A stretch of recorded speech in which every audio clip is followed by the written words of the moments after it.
أعوذ بالله من الشيطان الرجيم وآخرون اعترفوا بذنوبهم خلطوا عملا صالحا وآخر سيئا عسى الله أن يتوب عليهم إن الله غفور رحيم خذ من أموالهم صدقة تطهرهم وتزكيهم بها وصل عليهم إن صلاتك سكن لهم والله سميع عليم ألم يعلموا أن الله هو يقبل التوبة عن عباده ويأخذ الصدقات وأن الله هو التواب الرحيم Sadaqallahul azim. Aku berlindung pada Allah dari godaan syaitan yang terkutuk. Dan ada pula orang lain yang mengakui dosa-dosa mereka. Mereka mencampur adukkan perbuatan yang baik dengan perbuatan lain yang buruk. Mudah-mudahan Allah menerima taubat mereka. Sesungguhnya Allah Maha Pengampun lagi Maha Penyayang. Ambillah zakat dari harta mereka untuk membersihkan dan mensucikan diri mereka, dan berdoalah untuk mereka. Sesungguhnya doamu itu menumbuhkan ketentraman jiwa bagi mereka. Dan Allah Maha Mendengar lagi Maha Mengetahui. Tidakkah mereka mengetahui bahwa Allah menerima taubat hamba-hambanya dan menerima zakatnya, dan sungguhnya Allah dialah yang Maha Penerima Taubat lagi Maha Penyayang. Maha benar Allah dengan segala firman-Nya. Ini tadi Quran Surah At-Taubah ayat yang ke-102 sampai dengan 104. Baik, langsung saja kepada Om Irul. Monggo silahkan Om Irul. Ya, maturnuun Om Jod. Ya. Bismillahirrahmanirrahim. Bismillahirrahmanirrahim. Alhamdulillah.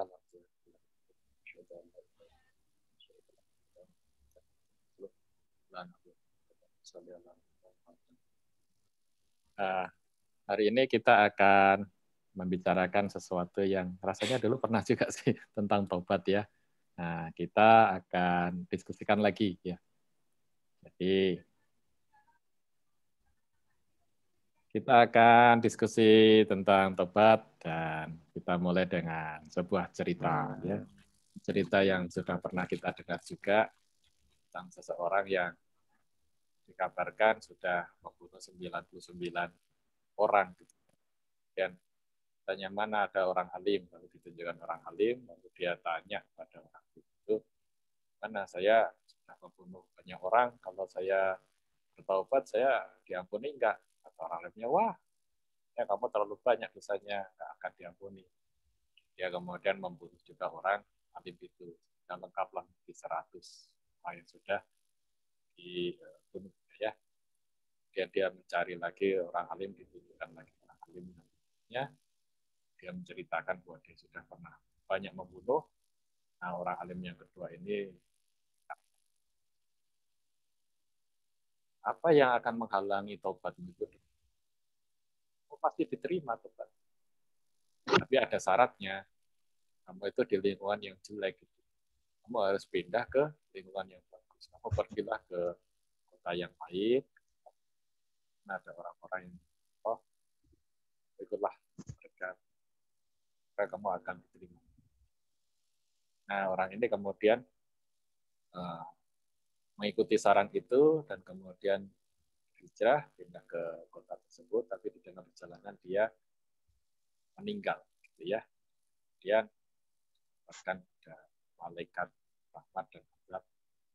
Siapa yang akan membawa jiwa orang yang kemudian datanglah malaikat yang ketiga untuk manusia ya, yang menyarankan untuk mengukur saja jarak dari kota dia meninggalkan kota sebelumnya ke daerah yang dia tuju. Ternyata lebih dekat dengan daerah yang dituju. Singkat cerita, maka dia dibawa oleh malaikat. Maksudnya obatnya diterima. Ya, baginya saya kira cerita ini adalah cerita yang cerita hikmah dari sufi. Tapi ternyata tidak. Cerita ini ternyata adalah cerita yang dikabarkan oleh Rasulullah. Jadi hadis ini ternyata. Jadi ini adalah kisah seorang pembunuh di zaman Nabi Musa. Dan ini ada hadisnya yang tertuang di kitab Sahih Bukhari.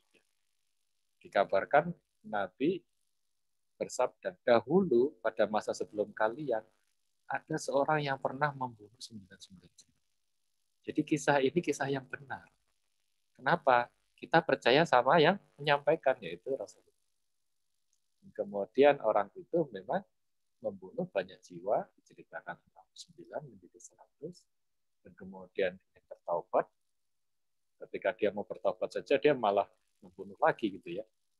Tapi akhirnya kemudian tobatnya diterima, karena jaraknya sudah lebih dekat dengan kota yang dia.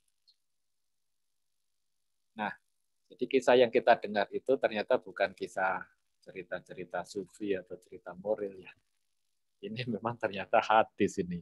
Luar biasa ini ternyata yang menyampaikan Rasulullah. Itu kisah pertama ya. Anda tentu teman-teman tentu sudah pernah mendengarnya. Nah, mari kita pada kisah yang kedua. Kisah dia yang lari. Dia ada orang yang punya tugas tapi kemudian dia lari. Siapakah dia? Dan seorang nabi yang diutus ke suatu kaum, dia bukan kaum itu, dan dia menyeru kepada kaum itu supaya beriman, dan dia dicuekin. Tapi ya tidak diganggu juga, dicuekin aja. Orang-orang tidak mau percaya. Tapi dia punya, tidak ada salah itu 1 atau 2 murid. Akhirnya suatu ketika ada wahyu turun, kamu pindah ini, umat ini akan diazab. Maka disampaikanlah ya, ada yang menceritakan ibaratnya itu hari Rabu ini kamu akan diazab nih, gitu ya. Di hari Sabtu atau Minggu sudah diberitahu. Dan kemudian dia pergi, gitu. Dia pergi itu, ya tepat 2 hari sebelumnya. Nah, ternyata setelah dia pergi itu orang-orang mulai cemas gitu. Cuaca mulai gelap, jangan-jangan dia benar nabi gitu ya. Dan kemudian orang-orang itu memohon ampun. Dan pada hari yang ditetapkan ada azab itu, tidak jadi ada azabnya. Nah, kisah itu belum selesai, orang yang nabi yang pergi ini kemudian naik kapal. Ya. Tentu saja, mereka tahu ini adalah kisah Yunus ya. Yang kemudian ketika diuji, di tengah badai di lautan, dia yang harus terjun ke lautan.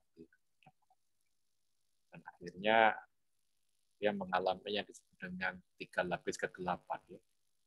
Di kegelapan di dasar lautan, di dalam perut ikan, dan di malam hari. Jadi 3 kegelapan. Nah, kisah yang ini juga ada di Quran ya. Nah, ini di surat Yunus itu. Dan mengapa tidak ada penduduk suatu kota yang beriman, lalu imannya itu bermanfaat kepadanya selain kaum Yunus. Jadi Allah menceritakan bahwa dahulu ada penduduk yang karena berimannya penduduk itu, maka kotanya terhindar dari azab. Ya. Tatkala mereka kaum Yunus itu beriman, kami hilangkan dari mereka azab yang menghinakan dalam kehidupan dunia, dan kami beri kesenangan kepada mereka sampai kepada waktu yang tertentu. Nah, ini juga kisah yang menarik ini. Jadi satu kaum, satu penduduk begitu ya, itu dibebaskan dari azab ya, karena terus beriman. Beriman itu kan baru level percaya ya, belum beramal soleh ini. Baru level percaya ini. Itu dihindarkan dari azab. Nah, yang justru menarik adalah kisah Yunus itu sendiri. Jadi kisah Yunus itu juga ada di dalam Quran. Diceritakan adalah seperti ini. Dan ingatlah kisah Zunun atau Yunus ketika ia pergi dalam keadaan marah. Lalu ia menyangka bahwa kami tidak akan mempersempitnya. Nah, ini menarik ya. Dia nabi, kemudian dia itu berdakwah, dicuekin. Nah, kita pengen bantu orang lain, pengen berbuat baik untuk kebaikan orang lain itu cuek gitu ya. Terus kita marah gitu ya. Nah, lalu dia pergi dalam keadaan marah. Dan Allah ternyata tidak ridho itu. Maka dipersempit. Dan kemudian kisah ini menarik karena kemudian Yunus itu menyeru dalam keadaan yang sangat gelap tadi itu ya. Gelap yang berlapis-lapis tadi. Ini kan doa yang sangat terkenal ya.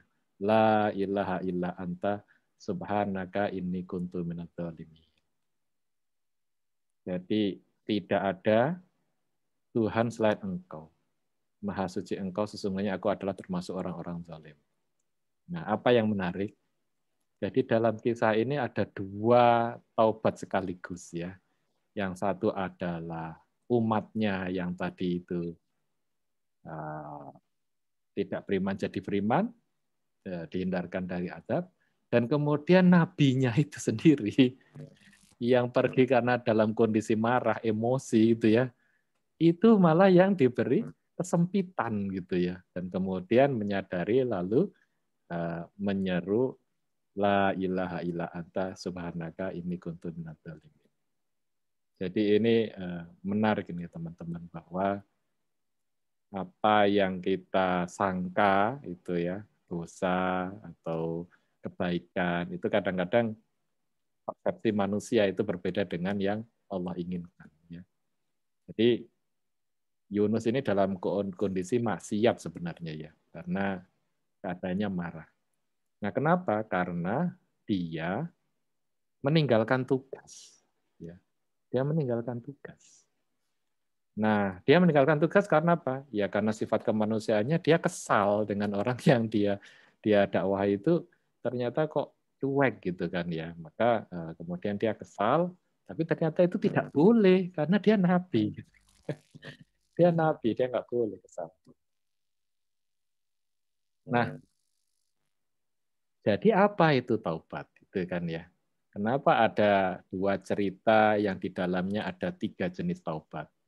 Taubat yang pertama itu dari orang yang berdosa, yang sudah membunuh ya. Membunuh itu adalah dosa terbesar. Kenapa? Lah Allah saja tidak mematikan makhluknya lah. Kita kok mematikan gitu ya. Itu dosanya besar ya. Keingkarannya pada Allah itu besar sekali. Jadi itu dosa yang besar. Wah juga seperti itu dikabarkan oleh Rasulullah. Itu orang itu tobatnya diterima. Ya itu cerita satu. Cerita yang kedua, sekumpulan orang yang setelah dihimbau itu tidak mau beriman, kemudian diancam, dan kemudian tiba-tiba itu beriman gitu ya. Itu diterima juga tobatnya gitu. Padahal sudah lama sekali mereka itu membangkang atau mengabaikan ya. Sampai-sampai nabinya tadi itu Yunus. Yunus itu sampai kesal gitu kan. Itu cerita yang kedua. Cerita yang ketiga adalah si Yunus itu sendiri. Ternyata dia pergi dengan marah itu Allah nggak ridho. Maka dia disempit si Yunus itu. Dan diuji dengan ujian yang sangat besar. Ya, Yunus itu termasuk yang lul izmi ya. Jadi nabi yang membuktikan mendapatkan ujian yang besar. Ya. Misalnya ada Nuh, ada Yunus itu, ada Ibrahim, ya, ada Musa, Muhammad juga. Jadi ujiannya besar. Nah, jadi kita kembali ke apa itu definisi taubat. Taubat kalau secara bahasa berasal dari kata tawaba yang maknanya kembali. Ya. Artinya bertobat itu adalah kembali, sebenarnya kembali pada Allah itu ya. Balik lagi menjadi dia yang kembali pada Allah. Jadi kembali dari dosanya berpaling, menarik diri dari dosa. Kembali kepada siapa? Kembali pada Allah. Jadi tobat adalah kembali kepada Allah dengan melepaskan hati dari belenggu yang membuatnya terus-menerus melakukan dosa. Dosanya bisa maksiat, bisa dosa besar. Lalu melaksanakan semua hak Allah. Itu penjelasan tentang kata taubat itu ya. Nah, jadi yang kita sebut dengan taubat itu seperti apa? Apakah beristighfar atau bagaimana? Ya. Ternyata yang pertama tadi si pembunuh menunjukkan taubatnya dengan berhijrah. Jadi dia di situ yang diukur adalah usaha hijrahnya. Ya. Yang kedua, ada yang bertaubat dengan berubah dari tidak beriman menjadi beriman. Yang ketiga, bertaubat Yunus itu adalah mengingat kesalahan dia karena tidak melaksanakan tugas dan kemudian memasrahkan diri kepada Tuhan. Itu kan ya? Ya. Apa sih esensi dari kasus Yunus itu? Yunus itu merasa bahwa orang beriman tidak beriman itu tanda kutip ya halus sekali. Itu karena dakwah dia. Sementara Allah itu mengatakan yang mengubah, yang membolak-balik hati itu ya aku, ya Allah. Gitu ya. Jadi ada juga itu surat di kota. Jadi kalau kita mengemban tugas itu ya tidak boleh kita menganggap bahwa kitalah yang menjadi sebab. Kita itu hanya jalan. Sebabnya tetap dari.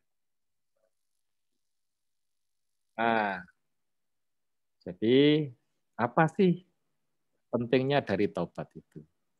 Jadi ini sebenarnya ayatnya agak panjang, tapi saya kutip di yang Furqan 70 itu, yang sebelumnya itu bercerita tentang orang yang membunuh jiwa, orang yang berzina, orang yang macam-macam gitu ya, membuat kejahatan-kejahatan dan kerusakan di muka bumi. Kemudian akan diazab kecuali orang-orang yang bertaubat, beriman, dan mengerjakan amal soleh. Maka itu kejahatan mereka, nah ini yang menarik ini ya. Dengan taubat itu, maka itu kejahatan mereka diganti Allah dengan kebajikan. Ya. Jadi sayyiatihim, keburukan atau kejahatan di hati mereka itu diganti dengan hasanah. Ya, dulu kita pernah membahas ini tentang ketika kita membaca tentang hasanah ya. Jadi sebenarnya ketika bertaubat itu Allah mengubah atau mengganti kejahatan sayyiat itu atau keburukan lah ya dengan kebajikan dan dengan kebaikan. Dan Allah Maha Pengampun lagi Maha Penyayang. Di sini Ghafurur Rahim pernah kita bahas. Ghafur itu mengampuni. Jadi dosanya masih ada tapi tidak dianggap. Kalau afuwun itu adalah dosanya itu dihapus, jadi bersih gitu ya. Levelnya lebih tinggi lagi afuwun gitu ya. Jadi nah, kita itu lebih banyak dosanya tidak dianggap gitu. Ya ada catatannya tapi nggak dilihat gitu ya. Nah itu tentang taubat dan mengapa kita itu harus kembali bertaubat ya. Dalam arti bertaubat itu berusaha bertaubat, belajar bertaubat itu artinya belajar kembali hanya pada Allah. Ya. Karena nanti akan digantikan kejahatan itu dengan.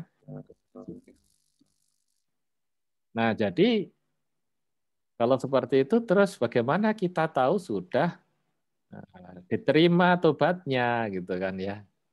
Kan ini komunikasinya saat ini lebih banyak kan satu arah ya. Maksudnya kita itu menerima tanda-tanda dari Allah itu GR juga susah gitu kan ya. Dia hanya satu arah. Maka Rasulullah ada hadisnya di sini. Hadisnya Nabi Muhammad SAW seperti biasa lagi kumpul dengan sahabat tiba-tiba bertanya gitu kan ya. Berarti Rasulullah itu tiba-tiba ingin menyampaikan suatu ilmu. Kata Rasulullah, tahukah kalian siapa orang yang benar-benar taubat? Ya tentu saja yang ditanya nggak berani jawab ya. Ya ini pasti ini akan diberi ilmu gitu kan ya. Nah maka sahabat menjawab Allah Ta'ala dan Rasulnya lebih mengetahui. Maka bersabdalah Rasulullah, nah ini satu nih, barang siapa bertaubat sedang ia tidak mempelajari ilmu, maka ia bukanlah orang yang bertaubat. Ya, ini ada banyak ini, jadi kita bahas satu-satu. Jadi ciri orang yang bertaubat itu kemudian taubat di sini artinya kembali pada Allah ya. Kita itu kembali pada Allah.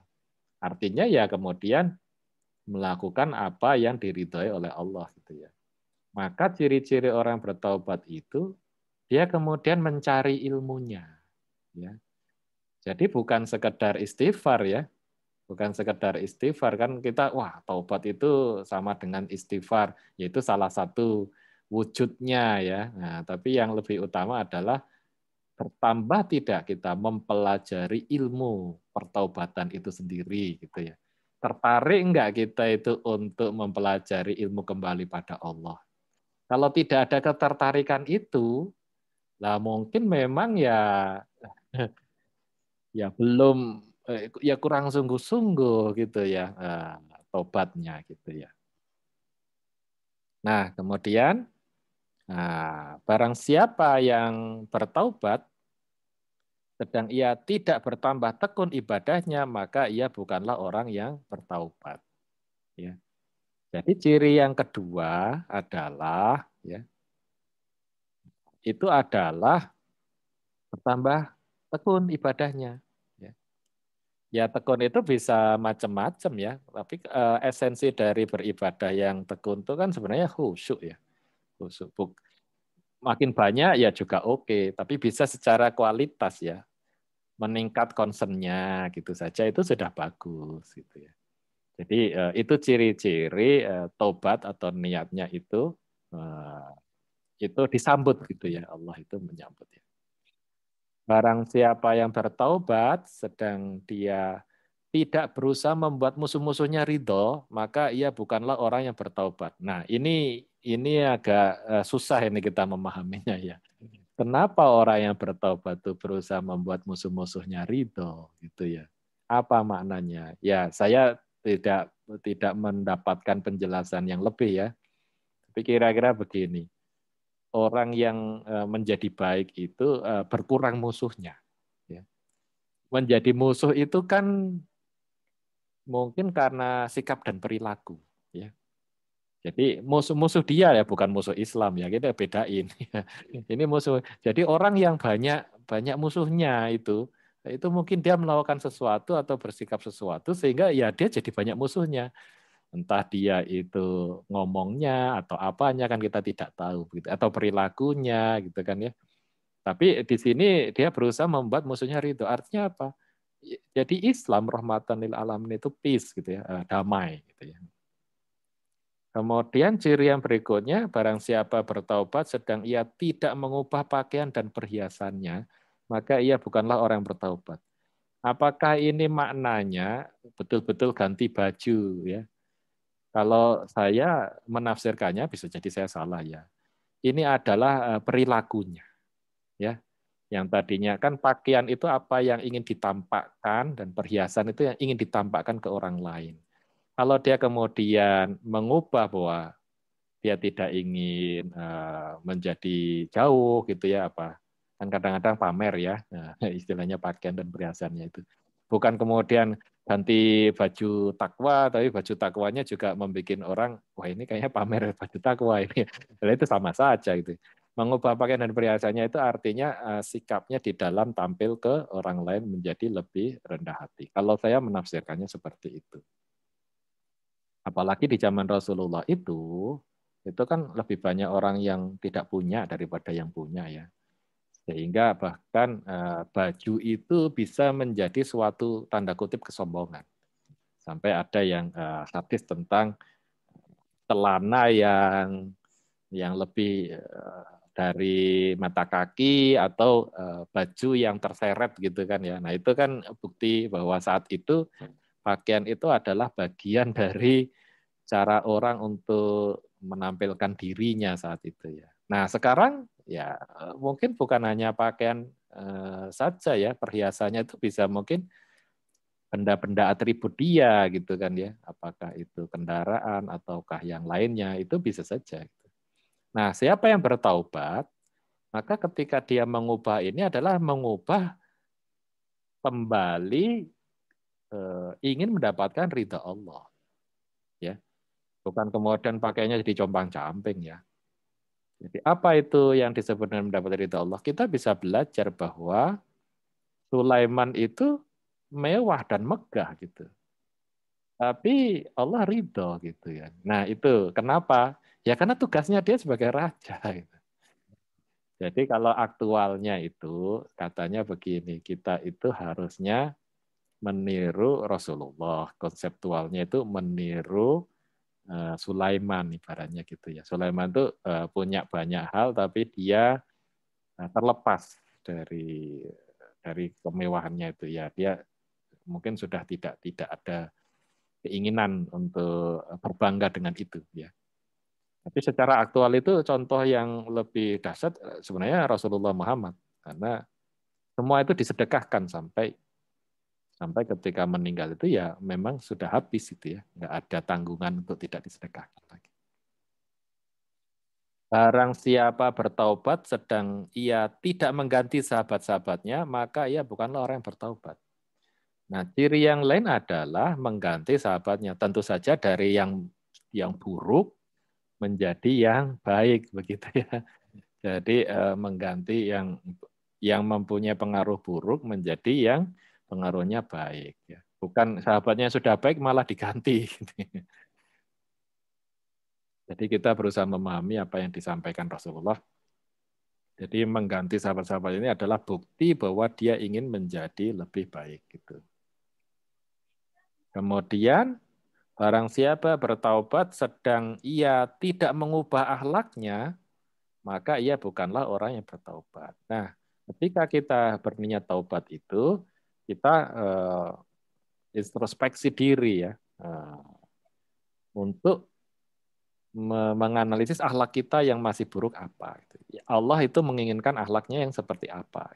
Jadi mengubah akhlak itu adalah bagian dari ciri orang yang bertaubat. Barang siapa yang bertaubat sedang ia tidak melipatkan kasur dan tikarnya, maka ia bukanlah orang yang bertaubat. Nah ini sekilas apa maksudnya? Tentu saja ini adalah bangun malam ini ya. Ceritanya tentang menyediakan waktu untuk berduaan dengan Tuhannya. Istilahnya adalah melipat kasur dan tikar. Ini kan pasti ini urusannya orang yang tidur itu ya, yang berleha-leha. Dan yang terakhir, barang siapa bertaubat sedang ia tidak menyedekahkan kelebihan dari apa yang di tangannya, maka ia bukanlah orang yang bertaubat. Jadi orang yang bertaubat itu makin senang bersedekah. Tentu saja bersedekah sesuai dengan kondisinya ya. Jadi menyedekahkan kelebihan dari apa yang ada di tangannya. Apabila tanda-tanda ini telah tampak nyata pada diri seorang hamba, maka ia telah benar-benar bertaubat. Ini hadis dari Rasulullah diriwayatkan oleh Abdullah bin Mas'ud. Ya. Nah, jadi menarik kalau kita istilahnya itu objektifnya ingin menjadi orang yang bertaubat, maka result-nya disebutnya sekarang ya, sekarang zamannya ilmu OKR katanya, objective and key result. Hitungan pencapaiannya itu adalah ini. Apakah dia bertambah mempelajari ilmu tentang kebaikan. Kemudian ilmu agama, ilmu kebaikan, itu ilmu ya. Apakah ia bertambah ibadahnya? Apakah dia berusaha membuat musuhnya ridho? Ya. Apakah akhirnya musuhnya tetap ridho atau tidak? Kan yang dilihat berusaha membuat kan. Jadi orangnya ya yang bertaubatnya itu berusaha membuat musuhnya ridho. Dan musuhnya tetap nggak ridho itu ya musuhnya punya penyakit jiwa gitu ya, penyakit hati gitu ya. Kemudian mengubah pakaian dan perhiasannya adalah mengubah cara dia itu untuk tampil ya. Maksudnya adalah mungkin tidak lagi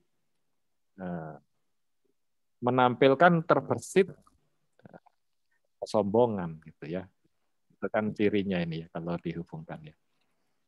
Mengganti sahabat-sahabatnya dari yang orang dekatnya itu yang selalu membawa dia ke keburukan menjadi orang-orang dekat yang membawa ke kebaikan. Nah ini menarik sebenarnya. Nasib kita di akhirat kan tergantung sahabat kita. Sehingga kan ada waktu itu pernah kita bahas tentang Korin itu ya, orang yang dekat itu, yang seakan-akan talinya itu bersama kita, sehingga ketika dia jatuh di jurang kita ikut jatuh gitu ya. Maka ada yang bersyukur sekali ketika dia masuk surga kelak itu, dan dia mendapati temannya itu ternyata di neraka, sehingga dia sangat bersyukur, ya Allah saya diselamatkan. Nah itu artinya memang disuruh mengganti sahabat-sahabat yang tadinya itu istilahnya membuat kita menjauh menjadi sahabat-sahabat yang membuat kita mendekat kepada Allah, yang membuat kita bertaubat ya kembali. Kan ada itu, kita mau sholat, wah sekarang sok soleh ya, misalnya seperti itu. Atau yang zaman dulu ada ya, mungkin sekarang sudah enggak, apalagi di teman-teman ngaji ini sudah enggak ya. Nah yang kayak gitu, atau yang sering kadang-kadang itu menjadi tanda kutip setannya ya. Setan itu kan membisikkan was-was di dalam hati ya, di dalam dada manusia. Contohnya kayaknya semua agama itu sama aja deh. Ini apa ya? Ya, kisah-kisah masa lalu saja, misalnya gitu ya. Terus mengeluarkan argumen-argumen logis gitu kan ya. Itu hati-hati dengan sahabat seperti itu ya. Itu sudah bukan sahabatmu. Itu korin yang bisa kalau dia jatuh ke jurang, kita itu ketarik gitu ya. Maka kita harus mengganti yang seperti itu. Mengubah akhlak, ini jelas ciri-cirinya. Kalau akhlaknya bertambah baik, maka benarlah jalan dia bertaubat. Kemudian melipatkan kasut dan tikarnya ini mendekat ya, lebih sering dekat dengan Allah. Kemudian bersedekah. Ya, itu adalah ciri-ciri orang yang sudah bertaubat. Kalau dihubungkan dengan yang pertama tadi, kisah orang tadi itu, yang membunuh dan kemudian diampuni, dia kan berusaha mengganti sahabatnya. Dia berusaha pindah. Kan ya? Dia mencari ilmu. Dia berusaha untuk mengubah akhlaknya ya, walaupun masih emosi sehingga masih menambah satu korban lagi ya, itu di dalam cerita itu. Tapi itulah yang akan dilihat. Nah, ini ada satu puisi Rumi gitu kan. Jika engkau belum mempunyai ilmu dan hanya persangkaan, maka milikilah persangkaan yang baik tentang Tuhan. Begitulah caranya. Jika engkau belum mampu bergerak, maka merangkaklah kepadanya. Jika engkau belum mampu berdoa dengan khusyuk, maka tetaplah persembahkan doamu yang kering, munafik, dan tanpa keyakinan, karena Tuhan dalam rahmat-Nya tetap menerima mata uang kepalsuanmu. Maksudnya itu yang apa ya? Yang kita lakukan itu yang terlihat lebih jelas gitu ya. Jika engkau masih mempunyai 100 keraguan mengenai Tuhan, maka kurangilah menjadi 99 saja. Begitulah caranya, wahai para pejalan pepelancong. Biarpun telah 100 kali engkau ingkar janji, ayolah datang dan datanglah lagi. Allah itu Maha penerima taubat. Maksudnya Allah itu selalu terbuka siang dan malam, menerima kita kembali kepadanya. Ya, itu kisah kita hari ini. Silahkan kalau ada, kita lanjutkan dengan diskusi. Boleh ditulis di chat ya. Ya Om Jat, monggo Om Jat. Terima kasih. Apa namanya, koneksi saya rada nggak stabil ini, jadi beberapa kali keluar ini. Aku ganti nganggo HP. Ini juga katanya pas nggak anu ini juga ini, karena kuning kan gue. Oke, baik Om Irul. Tadi sebelum ada undangan itu saya juga tergelitik sebetulnya dari usulan dari Jeng Heni. Kalau saya hubungkan tadi, orang yang bertaubat itu berarti kan terus kemudian dia punya ilmu, tambah ilmu lah gitu. Terus orang yang bertaubat itu maka ibadahnya akan semakin baik. Orang yang bertaubat itu dia bangun malam, gitu kan? Nah, kalau hubungannya dengan yang tadi diinginkan oleh Jeng Heni tadi itu ya, apa tadi ya? Vitamin hati, apa-apa tadi. Vitamin hati, ya, vitamin hati. Gitu. Kalau di Jawa itu kan ada ini ya, ada lagu yang anu nggone opik ya. Tombo hati, ya tombo hati. Ya itu kan bagian dari taubat ya, kira-kira seperti itu. Iya, Oh enggak Om ya? leres sangat itu Om Jok. Jadi sebenarnya kita ingin bertobat itu juga karunia ya. Allah itu mengilhamkan kepada kita untuk pengen kembali gitu. Pengen kembali pulang. Nah, kemudian kita mencari ilmunya kan. Nah, ilmunya sudah disampaikan oleh Ali bin Abi Thalib radhiyallahu anhu itu. Ya tombak ati itu. Tombak ati 5 perkara nih kan. Ya. Yang nomor 1 baca Quran dan maknanya. Tiap kali kita itu ragu karena adanya kesempitan dunia, maka ya ada teman saya itu ya bilang buka saja Quran dan bacalah ayat yang ada di situ. Mungkin Allah itu menunjukkan ya petunjuknya ada di situ. Karena tiap kita ini apa yang kita alami dalam hidup, terutama yang susah-susah ya, yang sedih-sedih atau kebingungan itu jawabannya ada. Tapi biasanya jawabannya itu bukan dalam bentuk bab-bab gitu bukan ya, tapi dalam bentuk kisah. Sehingga Quran itu isinya adalah kisah-kisah itu. Nah, ada kisah Nabi yang akan cocok dengan kondisi Anda. Lagi sakit, lagi miskin, lagi kehilangan orang yang dicintai. Itu ada semua ya. Coba bayangkan kisah Nabi, bapaknya Yusuf itu ya. Nabi siapa? Nabi Syuaib itu siapa? Hah? Ya. Yakub. Nabi Yakub. Nabi Yakub. Itu kan ya belasan atau mungkin puluhan tahun kehilangan anak itu. Itu kan kesedihannya itu kesedihan orang yang kehilangan. Ya, ya selalu ada aja itu Nabi itu yang akan connect dengan kondisi kita. Gitu. Misalnya kita capek dengan pekerjaan, ya Nabi Yunus ini adalah kisah bahwa Anda itu kalau bekerja itu Anda sungguh-sungguh dan pasrah saja gitu, walaupun capek. Ya memang tugasmu itu gitu ya. Kalau kamu grundel gitu kan ya karena kayaknya hasilnya tidak sesuai yang diinginkan, nah kan kamu kayak Yunus gitu kan ya. Apalagi Yunus itu nggak dibayar, tapi ya dicuekin itu kan ya. Marah saja nggak boleh gitu. Itu tugasmu itu. Jadi ada gitu ya. Itu tombok hati yang nomor 1. Nah, tombok hati 5 perkara kaping pisan, mojokan sama nih. Kaping pindo apa? Salat wengi lakonono ya. Iya. Ya, salat malam. Makanya tadi itu kan salat malam itu paling berat itu. Juga berat. Sehingga ya sudah kalau enggak kita ganti duha dulu atau sebelum tidur itu sholat 2 rakaat plus witir gitu ya daripada ini memang hantu itu. Tapi memang kalau bisa sholat malam itu artinya keteguhan hatinya itu tinggi gitu ya. Itu kayak ujian apa ya? Preseleksi gitu. Bangunnya itu preseleksi ya. Sudah bangun yang dibuka malah WhatsApp. Nah itu juga ada juga. Terus apa itu tahajud call. Nah itu tergelincir lagi gitu kan. Sehingga orang-orang tahu, oh dia lagi sholat malam. Itu tergelincir lagi. Gitu. Ada aja itu. Nah yang nomor 3 apa itu?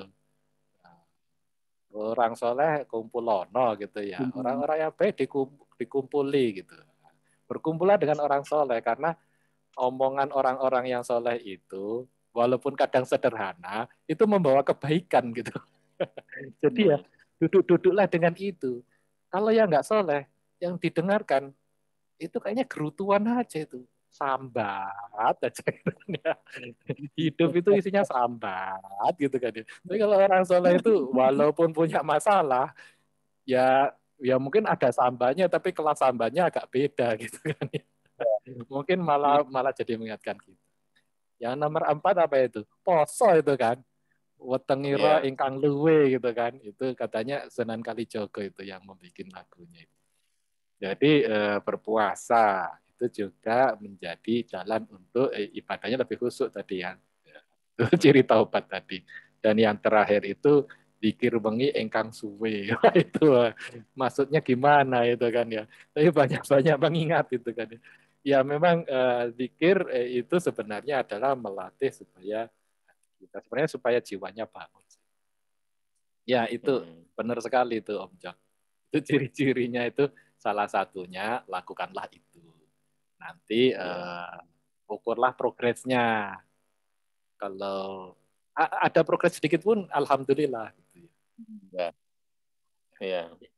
Yang paling berat itu eh, progres supaya kita itu dihindarkan dari sifat ujub, takabur. Itu halus banget ya itu. Itu yang paling sulit itu kayaknya. Jadi Ya. ujiannya orang-orang yang ibadah itu atau yang ingin kembali ke taubat itu adalah takabur. Itu ujiannya itu. Misalnya merasa sudah lebih pinter, gitu kan ya. Merasa sekarang kok saya sudah bisa sholat malam ya, satu lagi itu. Tapi ya nggak apa-apa seperti kata puisi Rumi tadi, ya merangkaklah kamu gitu ya, sehingga ketika ingat astagfirullahaladzim, oh, ternyata saya tergelincir lagi. Sudah ikut ngaji, wah itu kasihan itu yang nggak ikut ngaji itu. Lah itu tergelincir juga gitu kan ya. Orang lain ikut ngaji atau tidak ya bukan urusan kita gitu kan ya. Kita urusan dengan supaya kita jadi makin baik. Ya, monggo kalau Oke. ada ini lagi ya. Tapi memang semua proses pelan-pelan. Ya. Dan ya itu tadi. Tapi Gantilah bajumu itu, pakaianmu dan perhiasanmu itu. Itu kayaknya maknanya itu. iya. Gantilah pakaianmu. Jangan bukan ganti baju takwa ya. Terus setiap kali Ya. ngajar Om Jok pakai baju takwa gitu kan. Kayaknya salah memahami jangan-jangan itu.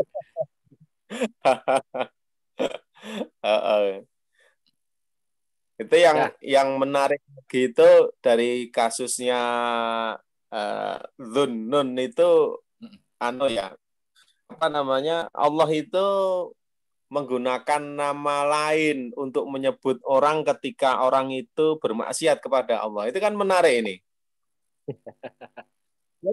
Allah tidak langsung menyebut Yunus itu kan enggak itu. Yunus. Di ayat yang tadi Om Irul sampaikan ini kan Nun kan itu. Yunus. Terus kemudian dia la ilaha illa anta subhanaka inni kuntu minal dzalimin. Ini kan menarik ya. Kasih sayang Allah itu apa ya? Sangat luas sekali gitu. Tidak terbatas itu. Dia menghormati hambanya, sampai menghormati hambanya, tidak mau menunjuk dengan nama gitu kan, dengan nama Yunus itu kan enggak. Nah, itu menarik juga. Benar, Om. Ini akhlak ya, etika yang diajarkan di Quran itu. Kalau kita itu dengan termasuk dengan musuh-musuhmu itu ya, kita tidak pernah membenci kemanusiaan dia, tapi sikapnya. Sehingga Allah itu memberi alias. Contohnya ya, nah, Fir'aun yang diceritakan, yang sering disebut sebagai Fir'aun yang membuat kerusakan di muka bumi, itu kan Fir'aunnya Musa. Tapi Fir'aunnya siapa? Yusuf tidak disebut loh. Fir'aunnya Yusuf itu adil dan bijak. Kenapa ciri-cirinya? Dia mengangkat Yusuf sebagai bendahara kerajaan. Padahal Yusuf itu kaum Ibrani. Sementara itu kaum budak lah istilahnya begitu ya, kaum pekerja atau kaum budak itu. Itu bukan Fir'aun yang dimurkai. Tidak ada kisahnya kan? Iya, Nah, iya. kemudian ketika yang disebut itu adalah Fir'aunnya Musa, nah itu Fir'aunnya Musa itu hanya disebutkan parabannya itu yaitu Fir'aun. Namanya bahkan nggak disebut. Iya. Bahkan paman Nabi Abu Lahab itu tidak disebutkan namanya, tapi parapannya juga.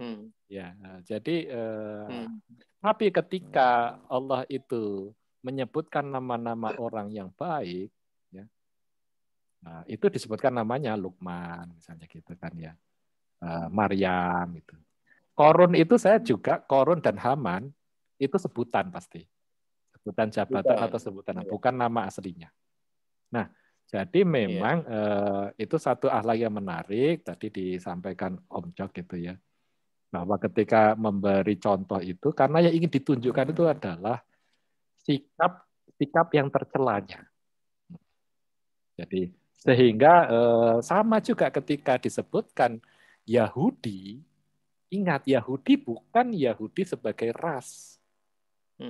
Yahudi itu adalah Yahudi sifat-sifat, belief system, sistem kepercayaannya. Contohnya begini.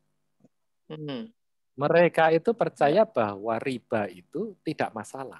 Misal seperti itu ya. Riba yang berlipat-lipat ya. Nah, riba yang berlipat-lipat. Ar-riba bukan riba bahasa umum, tapi ar-riba itu adalah riba tertentu. Nah, itu adalah belief system yang dimiliki oleh saat itu kaum Yahudi. Tapi bukan ras Yahudi loh yang dimurkai oleh Allah, itu bukan ras ya. Istri Rasulullah itu istrinya ada yang Yahudi loh, yang orang Yahudi. Dan orang Yahudi yang masuk Islam itu juga banyak. Gitu. Jadi jangan sampai kita itu terjebak, karena Allah itu menciptakan manusia itu tidak untuk dicela. Apakah itu wajahnya buruk, kulitnya hitam, atau dia rasnya Yahudi, atau rasnya Chinese, atau apa. Nggak ada itu. Nggak boleh itu. Kalau kita sampai mencela itu karena ras, kita jatuh ke jurang takabur. Tapi kalau kita misalnya tidak suka dengan kaum tertentu misalnya, itu karena belief system itu. Misal ya, misalnya zaman dulu itu, orang Cina itu dikenal dengan pokoknya ingin laba gitu ya, sehingga belief systemnya mengatakan apapun caranya. Kalau orang Islam kan nggak boleh. Kalau caranya salah, lebih baik rugi. Lebih baik rugi tapi berkah daripada untung tapi curang, gitu kan ya. Jadi yang dikritik itu adalah belief sistemnya. Jadi yang diyakini itu. Nah, sama orang Yahudi itu yang dicela di dalam Quran itu adalah contoh dia tamak. Keinginannya untuk mendapatkan sesuatu yang berlebihan atau lebih itu ada di dalam Quran itu. Bahkan lebih kuat dari orang musyrik disebutnya seperti itu kan ya.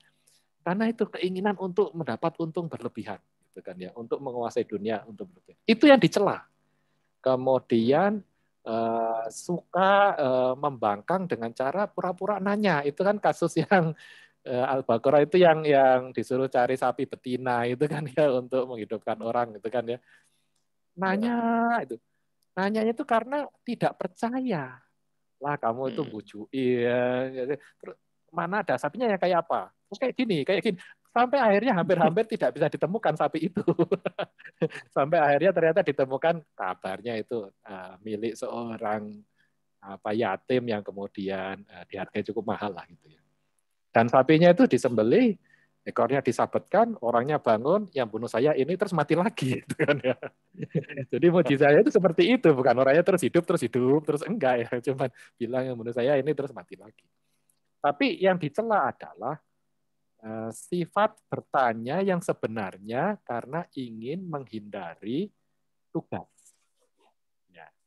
Nah, sifat-sifat atau belief system yang dimiliki Yahudi saat itu, zaman itu ya, itu banyak yang tercela sampai berani membunuh nabi. Berani membunuh nabi mereka itu. Kaum yang berani membunuh nabi-nabinya sendiri. Itu kan aneh itu. Ini sudah nggak cocok ini nabinya, ini udah dibunuh aja. Itu kan. Nah, itu maksud saya. Jadi dikaitkan dengan yang disampaikan oleh Om Jok tadi. Allah itu ketika mengatakan atau tanda kutip Dzunun tadi itu seperti nama alias ya. Nama alias. Itu menarik itu.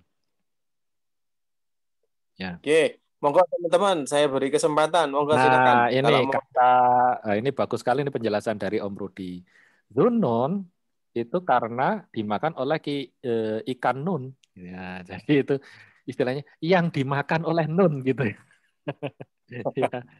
Sementara nama surahnya sendiri Yunus gitu kan ya. Artinya nama aslinya Yunus itu. Kenapa nggak disebut Yunus gitu ya? Karena Allah sedang ingin tanda kutip mencela sikapnya yang tadi itu ya, marah gitu ya. Marah dengan tugasnya itu, kesel gitu. Udah pergi saja. Loh, kamu belum disuruh pergi kok pergi. Malah itu Allah nggak ridho ini. Dan karena kelasmu nabi, supaya kamu itu kembali ke levelmu sebagai nabi, maka hukumannya itu berat gitu. Jadi hukuman level nabi itu berat karena dikembalikan ke level kenabian. Kalau kita nggak tahu mungkin hukumannya ringan-ringan gitu. Karena kelasnya masih sedikit itu hukumnya ringan-ringan. Ya, ya silakan kalau ada yang disukai. Jadi itu taubat ya. Seharusnya kita itu walaupun merasa belum mampu taubat dengan nasuha gitu kan ya. Waalaikumsalam. Ya, Waalaikumsalam. Om Tegung, silakan. Tanya apa Om? Mirul, Om Joko. Ya. Monggo. Nah ini terkait tobat ya ini ya. Atau terkait apa tadi aja, aku ada bingung lagi. Iya belajar tobat Teman. Belajar tobat ya. Angel untuk tobat ya Om. Misalnya tomat biasanya gitu kan, rampung tobat balik kumat. Ya kita level tomat ya berarti ya. Habis saya tobat, bukan kita saya Om, nggak usah ngaku-ngaku Om Irul jenengan itu level tobat tenan. Om Joko kita beda level ya kok dipadak-padak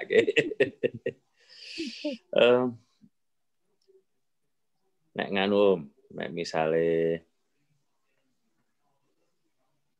apakah tobat itu terkait apa ya? Jane orang nggon tobat sih aku ora nganu nih. bebas Om. Pertanyaannya itu. Oh ya bebas ya. Jadi gimana caranya nek menurut Om Irul, Om Joko itu untuk supaya membuat hati itu tenang. Ya salah satunya pasti dengan bertobat. Kita pasti punya banyak dosa, banyak salah. Akhirnya dengan bertobat kita tenang. Saya juga pernah dikasih tahu teman kalau sedang kita punya masalah, kuncinya adalah sabar dan sholat. Tapi kadang-kadang memang kalau kita sedang ada masalah, itu tidak mudah untuk mengendalikan diri juga gitu.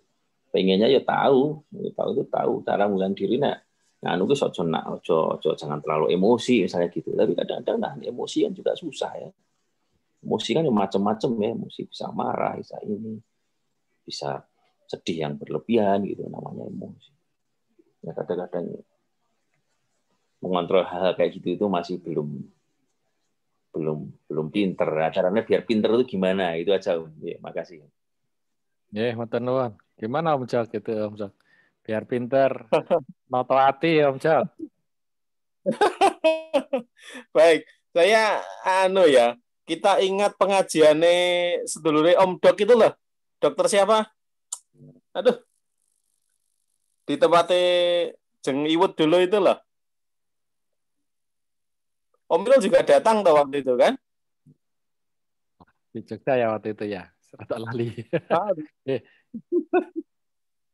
Ya, nggak, gimana artinya itu? bahwa setahu saya begini, kalau ada pertama semua orang yang kena masalah pasti dia akan menyangkal lah gitu.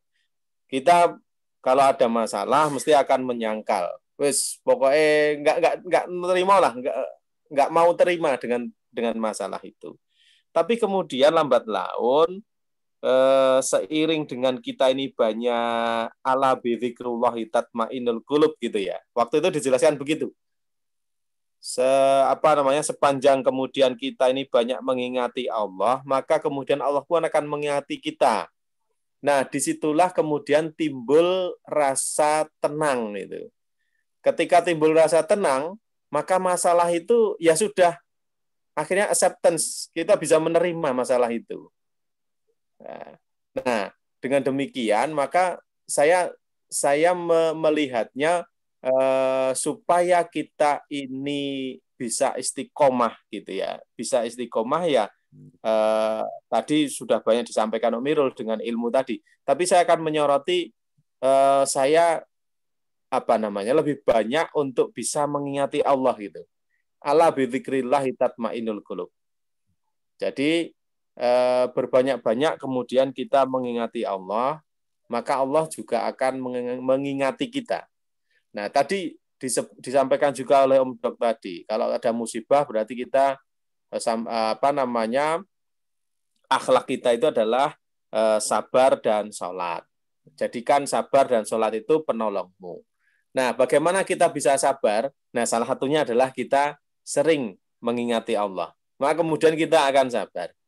Terus bagaimana kita mau mendirikan sholat di saat ada musibah, di saat ujian itu berat gitu. Ya tadi itu, kalau kemudian kita mengingati Allah bahwa oh iya, yang butuh itu saya, yang butuh itu saya, bukan Allah yang butuh saya, tapi aku yang butuh Allah gitu. Maka kemudian ya dengan sendirinya kemudian kita akan nyelondoh begitu. Kita akan merendah di hadapan Allah gitu. Nah, itu salah satu tips saja. Itu saya yakin itu dulu pernah kok disampaikan oleh siapa ya waktu itu ya, dokter, masih ada hubungannya dengan Om Dok waktu itu ya. Ini Om Rodi saya kira mau itu nambahin katanya. Iya, monggo. Assalamualaikum warahmatullahi wabarakatuh. Waalaikumsalam warahmatullahi wabarakatuh. Sedikit menambahkan Om Irul, Om Jok mengenai topik kita malam hari ini masalah tobat. Jadi di dalam Al-Qur'an itu kan diterangkan ya ayyuhalladzina amanu tubu ilallahi taubatan nasuha. Jadi ada kita tuh kalau tobat pada Allah diperintahkan tobatnya tobat yang nasuha. Nasuha itu tobat yang baik. Ya. Kemudian dikaji di berbagai hadis ada 4, kesimpulannya itu ada 4 syarat kita bisa menjalankan atau mengamalkan yang namanya tobat nasuha. Jadi yang pertama untuk syaratnya tobat nasuha adalah mengakui kesalahan. Mengakui kesalahan ya maksudnya kita itu kan salah itu kan pertama bisa terhadap agama, dalam hal ini adalah hukumnya Allah Rasul. Ya kita tobatnya tentu saja ke Allah, ngakui kesalahan. Bisa juga kita tuh kesalahan kita terhadap sesama manusia. Ya, teman kita, keluarga kita, mungkin istri kita, anak kita. Ya kita harus syarat yang pertama kita mengakui kesalahan. Kesalahan kita apa sih? Kita akui bahwasanya kita itu salah. Kemudian yang kedua, ini saya terus terang hadisnya panjang-panjang, terus saya juga kebetulan saya masih di lapangan, jadi catatan-catatannya tertinggal di rumah. Kemudian syarat yang kedua adalah mengucapkan lafal tobat, ya termasuk diantaranya adalah Astaghfirullah, atau yang agak panjang Astaghfirullahaladzim alladzi la ilaha illa huwal hayyul qayyum wa atubu ilaih, atau termasuk raja istighfar, yaitu juga salah satu wujud kita mengucapkan ya, doa pengampunan bertobat. Itu syarat yang kedua. Kemudian syarat yang ketiga adalah kapok getun. Jadi kalau tadi ada tomat itu apa sih? Tobat kumat atau itu apa ya? Kayak tobat sambel ya istilahnya ya. Jadi diulang lagi ya. Salah sudah minta maaf, diulang lagi kesalahannya. Nah, kalau tobat yang nasuha itu syaratnya itu getun, kapok. Kalau sudah tobat ya berusaha bagaimana caranya supaya tidak mengulangi lagi. Ya, jadi jangan sampai kita menyalahgunakan dalil Allah pasti menerima tobat. Sudah tobat, nanti kan bisa melakukan kesalahan lagi, nanti tobat lagi, salah lagi, tobat lagi. Itu nggak bisa seperti itu. Ya, jadi kalau kita memang niatnya tobat nasuha ya benar-benar kapok, getun, tidak akan mengulangi kesalahan kita. Ya. Kemudian yang terakhir, ya ini yang mungkin yang agak sering dilupakan, itu masalah kafarah. Ya. Kafarah itu semacam apa ya? Denda ya. Ya denda ya sebenarnya bukan denda sih. Ya istilahnya ganti rugi lah, membayar supaya kita tuh Tebusan. tebusan. Nah, betul. Itu memang ada hadisnya, ada dalilnya ya. Jadi misalkan ya ada juga kafaro itu kalau kesalahan kita itu sudah had ya sampai mencapai hukum had. Ya, hukum had itu ya yang ada di dalam ketentuan Quran hadis ya. Itu biasanya disebutkan itu kesalahan-kesalahan apa kafarohnya itu apa saja. Ya, jadi misalkan apa namanya kalau di hadis itu kan ada yang mencuri kalau sampai sekian dinar itu misalkan tangannya harus dipotong ya. Berapa itu saya lupa ya. 5 dinar atau berapa itu ya saya dilupakan. Itu tangannya harus dipotong ya. Ya orang yang mencuri itu kalau memang dia iman dan dia pengen dosanya dihapus ya mau nggak mau ya harus mau. Kalau dia pengen memang supaya saya bisa masuk surga, supaya saya tidak masuk neraka karena gara-gara mencuri, syaratnya adalah harus dipotong ya, dipotong. Itu kafarohnya seperti itu. Ya. Atau mungkin kisos ya, kisos itu kalau di Al-Quran itu kan misalkan kita menyakiti sesama orang iman, sesama muslim, ya apa namanya kan ada itu tangan dengan tangan, kuping dengan kuping, ya gigi termasuk kalau kita mematahkan gigi saudara kita dengan sengaja, ya balasannya harus seimbang. Bahkan sampai membunuh sesama orang Islam itu dikisos, balasannya ya dibunuh lagi. Ya, kecuali ada kecualinya kalau di Al-Quran itu kan apa namanya saudaranya atau ahli warisnya atau ya keluarganya itu mengampuni, yaitu apa-apa ya. Atau termasuk kafarohnya kita apa secara sengaja membatalkan puasa Ramadan itu kan juga ada itu kafarohnya ya. Terus apa namanya kafarohnya banyak lah ya, sholat misalkan kita kelupaan sholat bayarnya gimana itu kan ada itu kalau kita ngaji tahu ilmunya itu ada. Kalau kita berzina ya itu berzina kan di surat An-Nur ya itu kan dijelaskan juga itu ya. Berzina kalau yang belum berkeluarga belum pernah nikah balasannya apa? Kalau yang zina muhson, zina yang sudah pernah menikah itu balasannya bagaimana? Itu kan ada kafarohnya semua itu. Balasannya itu ada. Itu ya contoh-contoh yang kafaroh yang ada had, ada hukumnya. Memang diterangkan di dalam Al-Quran dan Al-Hadis. Ada juga kafaroh yang karena dosa-dosa yang apa ya? Ya mungkin istilahnya itu ya ringan lah ya. Kadang ada dosa yang tidak kita sadari termasuk itu ya kita memperbanyak sholat sunnah, puasa sunnah, membaca doa-doa, ya itu kan banyak itu ya, zikir-zikir atau doa-doa yang bisa menghapuskan dosa-dosa kita, ya kan itu kan termasuk, itu sebenarnya ya termasuk kafaroh. Karena apa? Karena diterangkan di dalam hadis, apa namanya,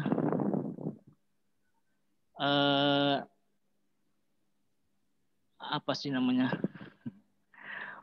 wa khairul innal insana khotoun wa khairul khotoina tawabun. Ya itu kan ada ya.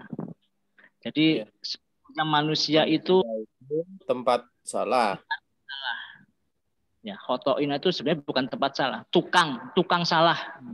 Yang namanya tukang itu suatu pekerjaan yang rutin.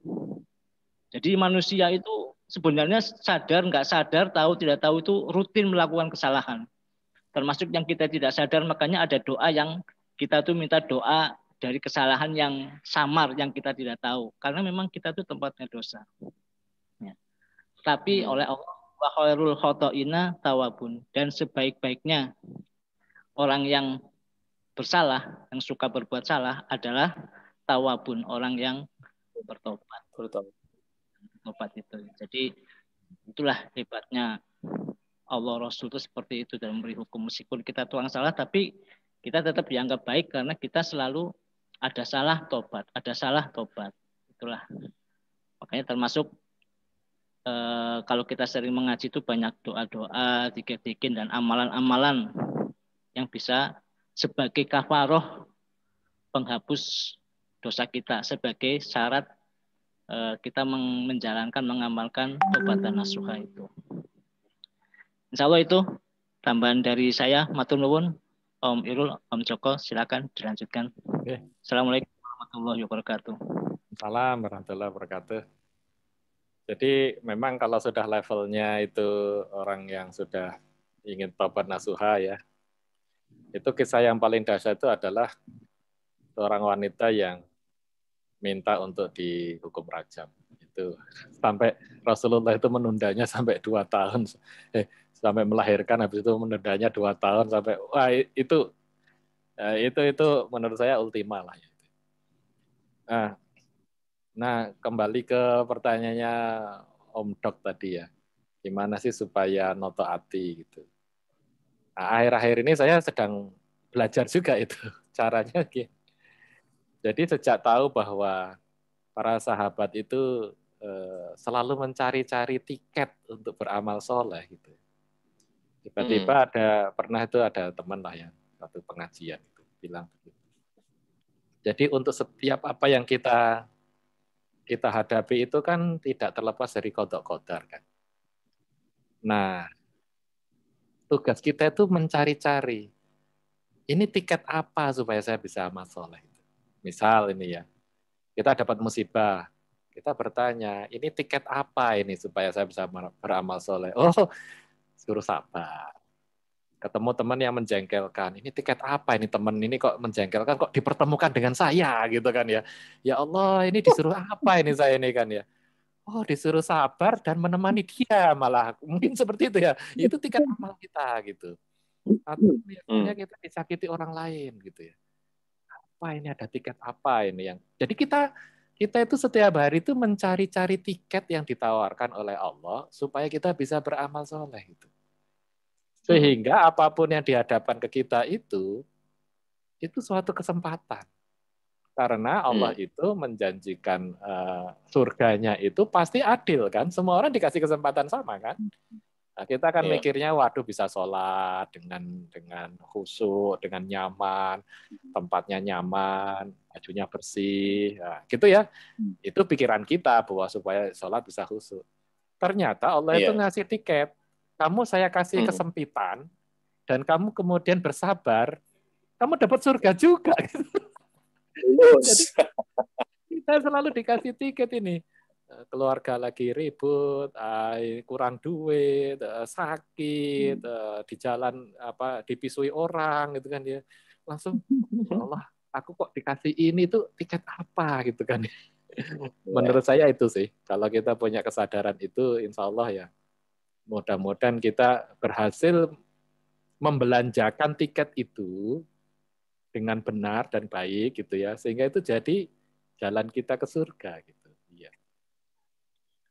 Ya kira-kira begitu sih kalau saya belajar lagi sekarang. Karena setiap hari pasti kita itu mengalami hal-hal yang ada nggak senengnya lah kita itu. Iya. Nggak mungkin hidup itu enak terus. Om Jok ya. Ya, betul. Termasuk internet putus-putus itu dikasih tiket itu Om Jok. Untuk istiqomah tetap ngaji gitu ya kalau pakai handphone ya. Itu tiketnya itu tiketnya. Mungkin Om Jok lagi hari ini ada pasien yang nganyel atau capek bekerja atau ada harapan yang sedang ya itu sedang disodori tiket itu. Ini dikasih tiket. Kira-kira gitu. Betul. Ya, masih ada 5 menit teman-teman. Mungkin ada ini. Boleh ngobrol yang macam-macam loh, bebas. Termasuk tentang. Oh iya. Ya. Saya Om Irul. Ya. Baik, moga. Om Musafa, yo. Tadi sing Mas Agung tadi. Kayak sebenarnya kalau dari sisi teori kan kita semuanya tahu toh ya Mas ya, semua udah tahu, cuman memang prakteknya memang angel gitu ya. Yang pertama noto ati tombo ati itu kan berkali-kali ono limo ing warnane segala macam ya. Itu satu yang terkait dengan masalahnya adalah memang apa yang kita tahu belum tentu kita bisa melaksanakan. Yuk isinya memang latihan, sama satunya cuma latihan. Yang kedua terkait dengan tobat itu aku nggak ngerti artinya. Mungkin Mas Rudi bisa tahu yang surat Al-Baqarah ayat terakhir itu loh yang la yukallifullahu nafsan illa wus'aha ma kasabat wa 'alaiha ma kasabat rabbana la tu'akhidna in nasina wa akhtana. Itu koyone itu cukup kuat lah. Kita itu agak apa jenenge agak pede, agak optimis bahwa kita itu koyok punya perjanjian dengan Gusti Allah. Ya Allah, nek aku salah tolong di ngapura, nek aku gawe dosa tolong di ngapura. Pokoknya itu udah ada itu sehingga menurut saya yang disampaikan Om Rudi Arsala tadi sangat valid. Tapi di sisi lain agar ada optimisme, menurutku yang surat Al-Baqarah ayat terakhir itu cukup bisa juga digunakan sebagai rujukan. Artinya apa? Tolong Mas Rudi aku di kandani aku nggak ngerti artinya itu yang biar aku tahu di kandani. Pokoknya kalau kamu pengen apa istilahnya pengen optimis, moco surat Al-Baqarah ayat terakhir itu satu. Kamu pengen hati tentrem, jangan tidak pernah merasa susah atau merasa optimis bahwa rezeki kamu itu akan ditanggung Allah, itu maca surat At-Taubah ayat terakhir. Cuman ngono wis Pak. Aku lali tapi artinya apa wis pokoknya yang itu yang di apa namanya dijalankan lah gitu. Ya itu sih pendapat saya. Ya, jadi itu kan ya Allah jangan engkau beri aku beban yang aku tidak mampu memikul gitu ya. Yang tidak. Ya. Ya, betul itu. Jadi kan tadi itu bersangka baik bahwa Allah itu adil dan menyayangi kita gitu kan ya. Terus semua yang dihadapkan di kodok-kodarnya itu juga nggak ada yang buruk gitu ya. Saya selalu berusaha ingat ya bahwa dilarang mencela ciptaan Allah itu. Walaupun tampaknya buruk karena Allah itu menciptakan wajahnya jelek itu tidak untuk dicela. Jadi apa ya agak susah ya rada paradoks lah. Kok diciptakan jelek? Lah suka tapi kamu nggak boleh nyela loh. Ini aku loh ini. Kalau kamu nyela tak ketak kamu misalnya gitu. Jadi tadi itu kalau tombok hati yang 5 itu adalah jalan ya, jalan latihan. Yang saya pikirkan memang mindset sih. Mindset itu cara kita melihat sesuatu itu kita ubah. Jadi bahwa setiap hari kita disodori dengan tiket beramal soleh. Ya, beramal soleh itu apa sih? Ya kamu melakukan tugasmu sebagai yang diciptakan oleh Allah itu kan ya, dengan wajahmu yang kurang tampan itu Allah menitipkan sesuatu gitu kan ya. Nah terus karena kita itu sadar, maka cara kita melihatnya bisa jadi berbeda. Ya, kehilangan duit, mungkin Allah itu ngasih tiket saya untuk sabar gitu kan ya. Nah, jadi semua itu jadi ringan karena cara pandangnya diubah. Itu yang saya belajar lah ya, rasakan seperti itu. Jadi betul. Prosesnya memang pelan-pelan. Cara pandang kita yang diubah. Contohnya gini, sholat anak kecil kan memandangnya sebagai kewajiban ya. Ya memang namanya kewajiban. Tapi cara pandang kita yang diubah. Sholat adalah hak istimewa Anda untuk mengadu atau bicara langsung pada Tuhanmu. Ibaratnya bayangkan kamu itu pengen sholat malah nggak boleh. Jadi dibalik. Itu saya terinspirasi ketika kita ngaji yang dulu itu loh. Ada perang Tabuk, terus ada yang menangis karena nggak bisa ikut. Itu tidak masuk akal. Tidak masuk akal. Orang mau cari mati, capek-capek pergi 600 km untuk cari mati gitu ya. Bayar sendiri. Itu 3 kegilaan gitu. Tapi para sahabat itu menangis gitu karena luput tiketnya gitu. Sehingga pasti Allah itu dengan semua yang dihadapkan ke kita itu sedang ngasih tiket. Sabar enggak kamu gitu. Bisa enggak kamu melihat tiket yang sedang dikasihkan? Ya. Kira-kira begitu sih ya mungkin diskusi kita. Gimana Om Rudi mungkin bisa nanggapi yang disampaikan Om Musafak tadi? Robbana la tu'akhidna in nasina akhtana. Itu sebenarnya menunjukkan kedengaran nggak?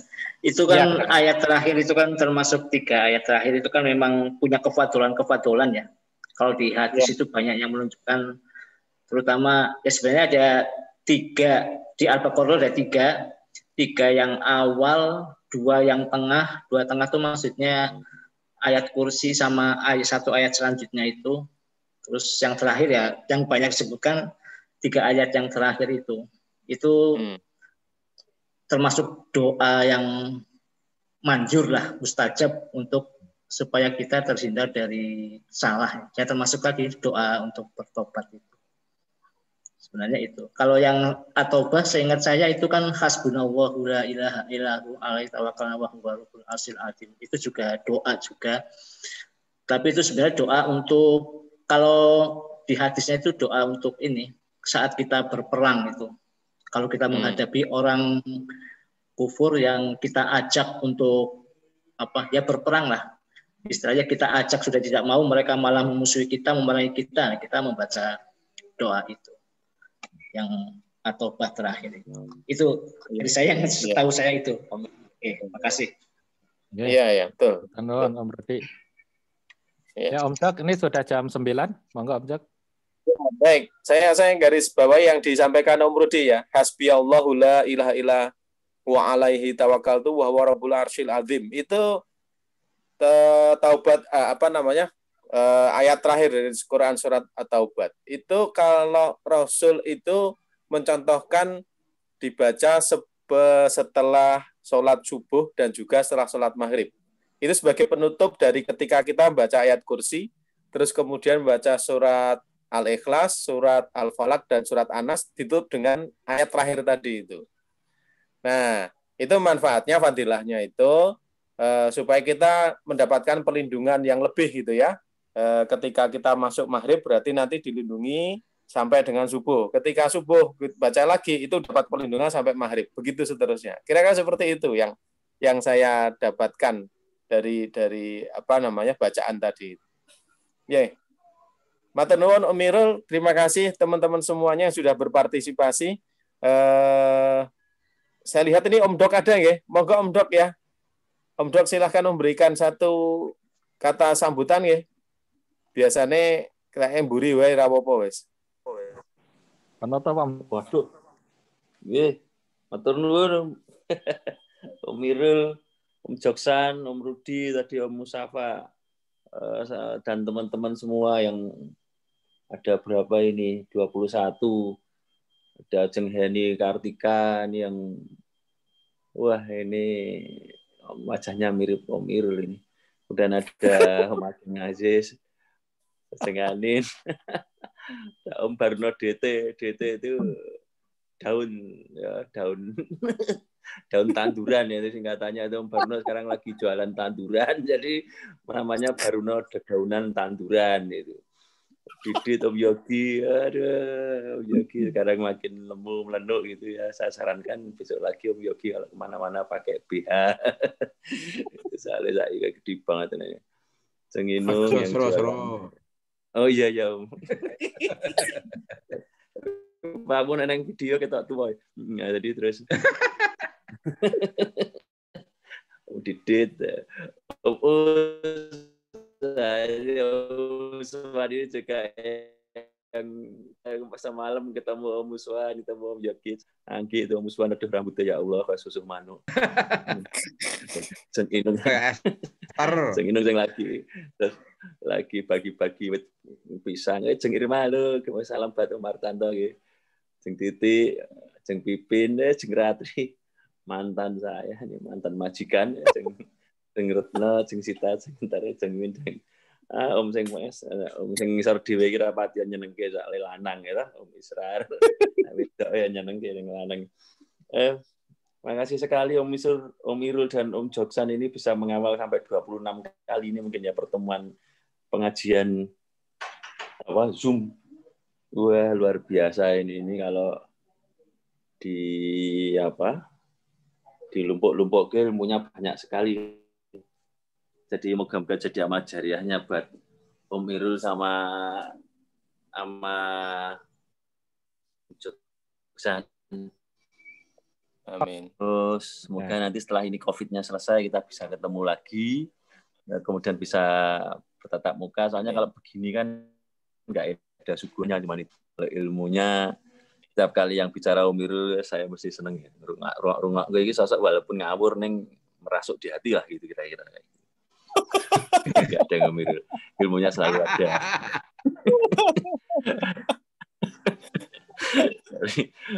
Apalagi kalau terus ditambah-tambah Om Joksan itu, nah ibaratnya neng zaman bakulan gak cilik mbiyen Om Joksan itu dolope lah kira-kira begitu. Dolop. Neng ini wah, nganggo dolop ya, ini dolop untuk keilmuan agama yang luar biasa gitu ya. Oke, semoga ini mohon maaf saya sering absen Om Irul, Om Joksan, mohon ngapunten teman-teman semua, ya maklum ya ABG ya. Ini sosok wirawiri sana sini. Ya ngapusi sithik ora apa-apa. Jadi enggak selalu bisa sowan ke ngarsanipun panjenengan sami. Dari kami cukup itu, matur nuwun atas kesempatannya Om Joksan, Om Irul. Salam buat teman-teman. Muah. Assalamualaikum warahmatullahi wabarakatuh. Assalamualaikum warahmatullahi wabarakatuh. Matur nuwun Om Dok. Saya kira begitu nggih Om Irul. Mari kita akhiri teman-teman semuanya pengajian pada malam hari ini dengan baca alhamdulillah sama-sama. Alhamdulillahirabbil alamin. Astaghfiruka wa atubu ilaik. Saya akhiri. Assalamualaikum warahmatullahi wabarakatuh. Waalaikumsalam warahmatullahi wabarakatuh.